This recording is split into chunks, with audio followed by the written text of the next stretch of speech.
Smith. And I'm Ellis Beardsley. And today we're going to be talking about herbal drugs and their safety.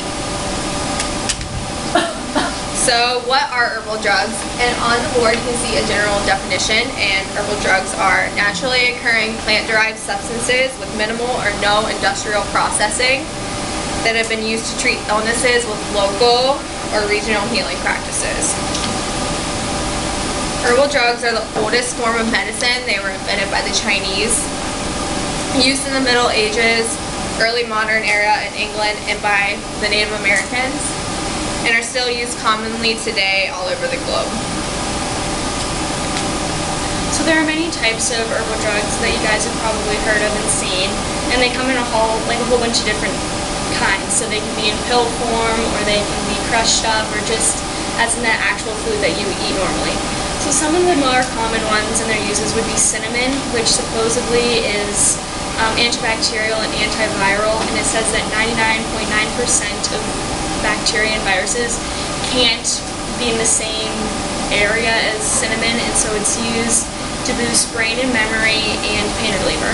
Another common one is aloe vera, which is a burn healer, so it's used for skin disorders and it's supposed to soothe your stomach. Lemon also supposedly kills bacteria because of the acid in it, and it promotes the white blood cells and boosts your immune system. Also there's spearmint, which is supposed to be a calming nerve agent. Other common ones that you guys probably have in your household or at least heard of would be acai berries, which is for weight loss, garlic, which supposedly lowers cholesterol, and then you have ginger for nausea and inflammation, green tea for alertness, and cranberries, which are supposed to help with stomach ailments. So now we're going to look at the statistics of herbal drugs.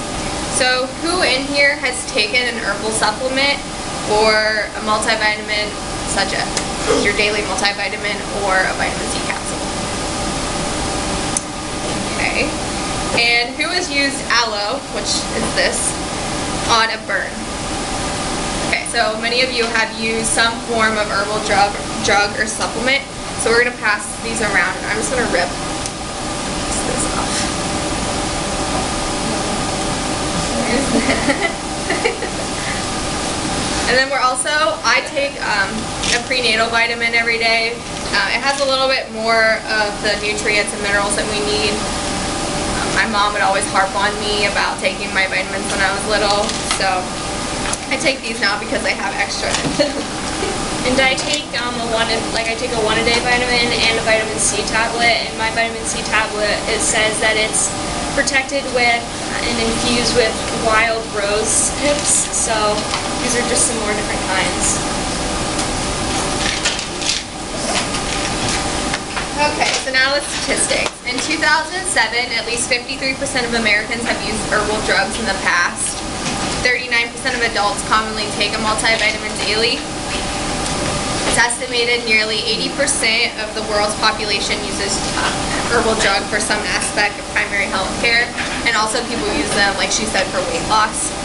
And in the 1500 botanicals, this consists of garlic and ginseng and cranberries, etc.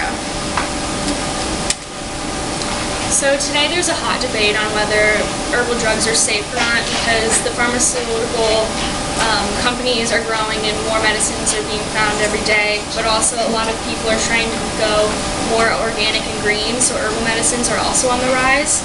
And so people that are for herbal drugs, their main points are that there's increased health benefits with low risks compared to pharmaceuticals. They've been used for thousands of years, so a lot of people think that they're safe. There's no prescription necessary, and they're a natural substance, which are filled with amino acids, vitamins, and minerals. But people who are against herbal drugs, their main arguments are that they're not regulated by the Food and Drug Administration. They interfere with your other medications and drugs. They can be toxic because they're from plants, and a lot of the time people can be conned by the markets of herbal drugs. So I'm going to be looking at the pros of herbal drugs. For those of you who disagree with using herbs as a form of medicine or supplements, know that more than a quarter of today's prescription drugs contain active ingredients from herb itself, it contains other nutrients and minerals and vitamins required for the body.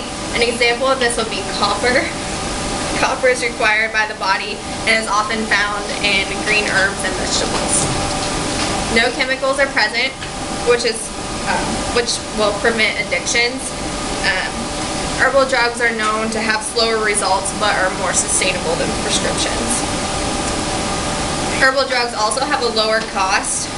An example of this is cinnamon, as she talked about how viruses aren't able to exist in the presence of cinnamon. So for a 2,000 milligram bottle with 60 capsules, it's about $8. And antibiotics prescribed can't directly treat viruses, but when they do prescribe you a medicine, it's usually a common antibiotic is Tamiflu, and without insurance, it can be between $110 and $130. So you can obviously see the price difference there. Also, the side effects of prescription drugs can be more serious than the illness itself. So examples of these would be Lipitor. Lipitor is for high cholesterol. Its side effects can be amnesia. So when the patient is taking Lipitor and they develop amnesia, they can forget that they are taking the medicine, and obviously if you're forgetting to take it, you may take it again or overdose on it. So you can see the problems there. Another example would be Viagra, and the side effect of Viagra is vision problems. And lastly, Chantix. So if you're trying to quit smoking, doctors will prescribe this for you, and it's known to cause suicidal thoughts. So, herbal drugs have been used for thousands of years. They have high credibility, and their side effects are known compared to prescription drugs and upcoming drugs. They don't have harsh side effects that can alter and affect brain chemistry, hormones, and mentality. So, in conclusion, I believe that herbal drugs are safe in correct dosages and when they are used for the correct reasons. And this is the same. I think this is the same for prescription drugs as well. As I said, their credibility has been tested and proven, unlike prescription drugs. So if someone is looking for an alternative, I would suggest that herbal drugs or supplements would be a good alternative. So I'm going to debate the con side of herbal drugs, and one of the main cons is that they can be inappropriate for many conditions.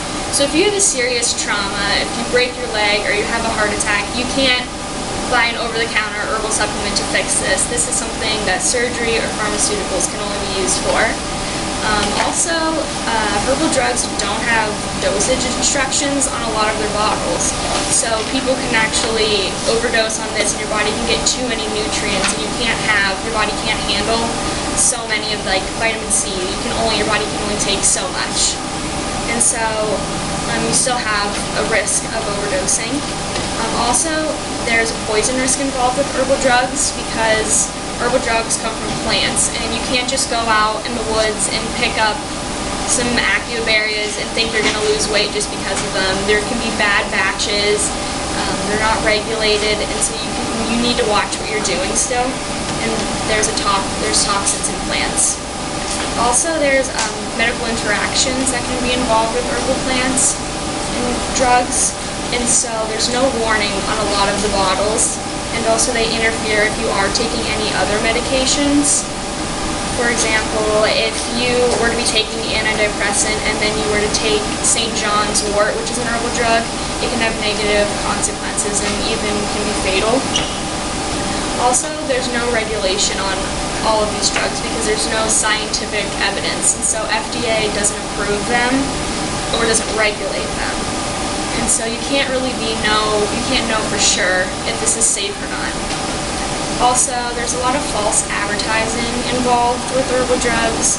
We all see like the internet ads or the commercials on TV guaranteeing you to lose this much weight or to instantaneously get rid of some sort of rash or something. And we're getting false promises a lot of the time, and so you need to really watch what you're doing. And they're still costly. If you go into a GNC and there's hundreds of products for you to choose from, so you really have to know what you're looking for and know the consequences. and you just need to watch herbal drugs just as much as you have to watch prescription drugs and pharmaceuticals. Oh, and these are references, but my personal opinion, even though I was debating herbal drugs, I believe that in moderations they can still be used, and so I'm not completely against them. I think you just have to take a balance of both of pharmaceuticals and herbal drugs. So, are there any questions? That's it. Thank you.